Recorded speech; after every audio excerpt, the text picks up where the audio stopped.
tonight's matchup with a series of mock debates. They had stand-ins for the moderators, and Pete Buttigieg played J.D. Vance, which is funny because J.D. Vance, he must hate the idea that a gay man was playing him.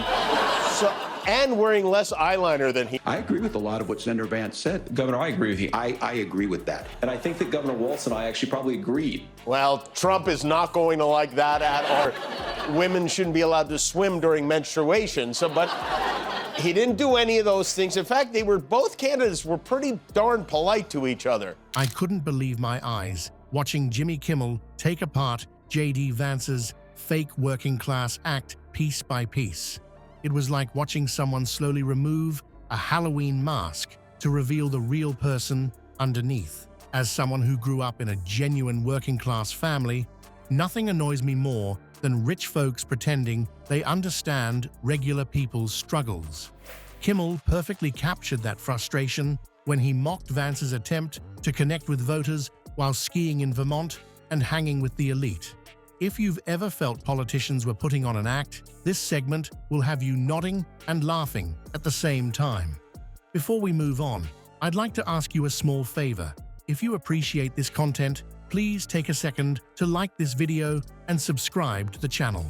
Over 98% of you watch the videos without subscribing. It costs you nothing, but it makes a huge difference to us. So, did you click the subscribe button? Great. Thank you so much.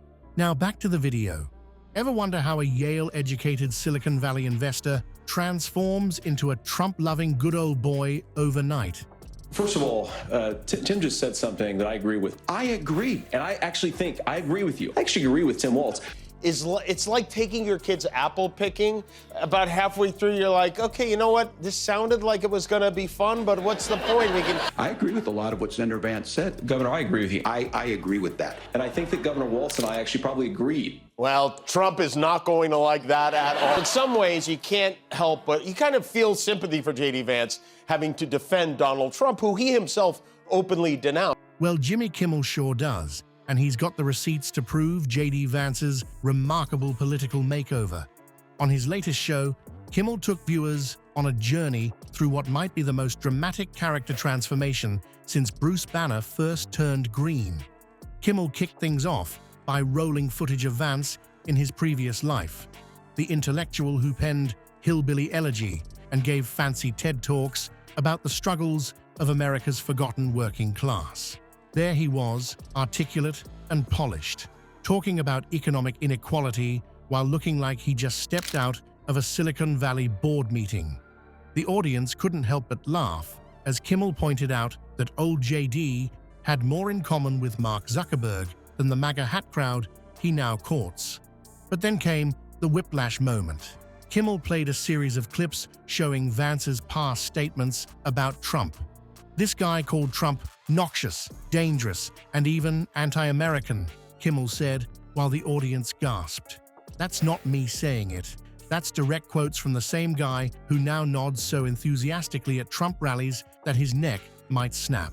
The side-by-side comparison of Vance criticizing Trump and then praising him years later had the audience howling.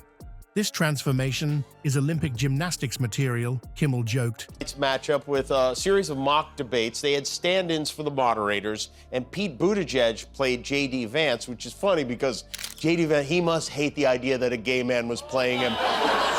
And wearing less eyeliner than he. I like these better with Trump, I really do. I don't know that anyone's vote was changed tonight. Watching a vice presidential debate. I want to answer the question, but I want to actually give an introduction to myself a little bit because I recognize a lot of Americans don't know who either one of us are. That's how you get the single cat ladies back on your side. Walz and Vance, they stuck to the issues. They showed each other a lot of respect. It was very boring. The man flipped so hard and so fast, he deserves a gold medal in political shape-shifting. Simone Biles is watching this guy and taking notes. The audience erupted in laughter as Kimmel mimicked Vance's political somersaults. One of the night's biggest laughs came when Kimmel highlighted Vance's mysterious new Southern accent. This guy went to Yale Law School, worked in Silicon Valley, and somehow came out sounding like he's auditioning for a remake of Deliverance, Kimmel quipped.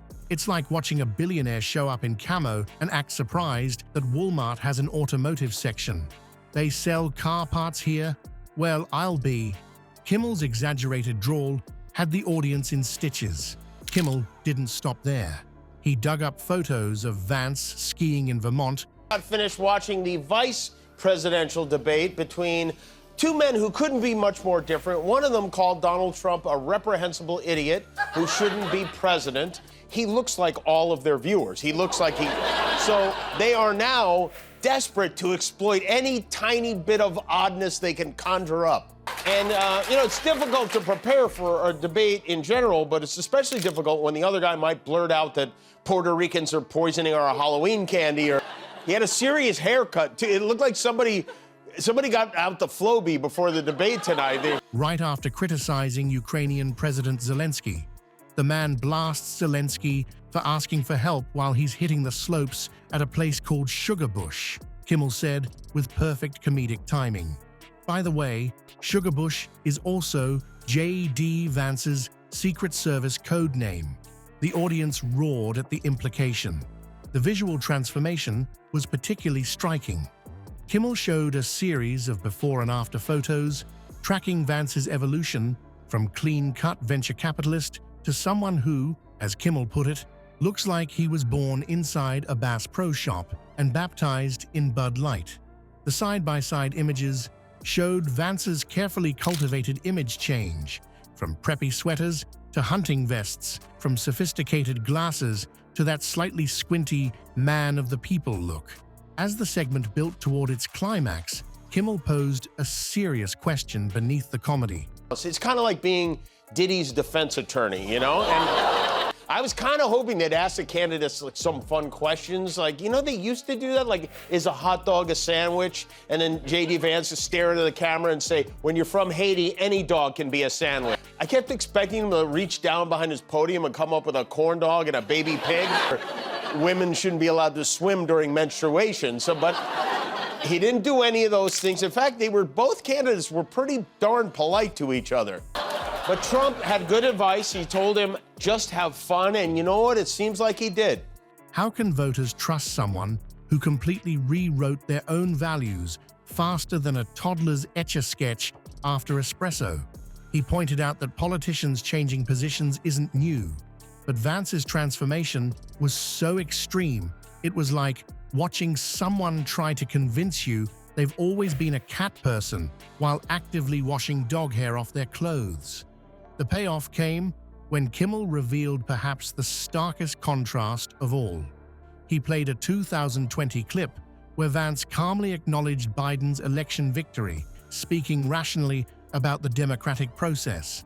Then immediately after, viewers saw recent footage of Vance parroting election denial talking points, looking like he'd been programmed with completely new software. It's like someone body-snatched the original J.D. Vance and replaced him with a MAGA clone that missed some important updates, Kimmel joked. What Kimmel's brilliant takedown shows us is exactly why comedy matters right now. In this bizarre political era where someone can completely switch their entire belief system overnight, laughter is our best defense mechanism. The internet never forgets, and J.D. Vance is learning that the hard way, with every resurfaced clip becoming another punchline. As Kimmel himself put it so perfectly, J.D. Vance isn't just a flip-flopper, he's a rebrand, a product, a knockoff political figure slapped together in a focus group. That's really the punchline to this whole sad joke. When politicians turn themselves into human pretzels just to please their new masters, at least we can count on late-night hosts to point and laugh. In the theater of political absurdity, sometimes the only reasonable response is to grab some popcorn and enjoy the show.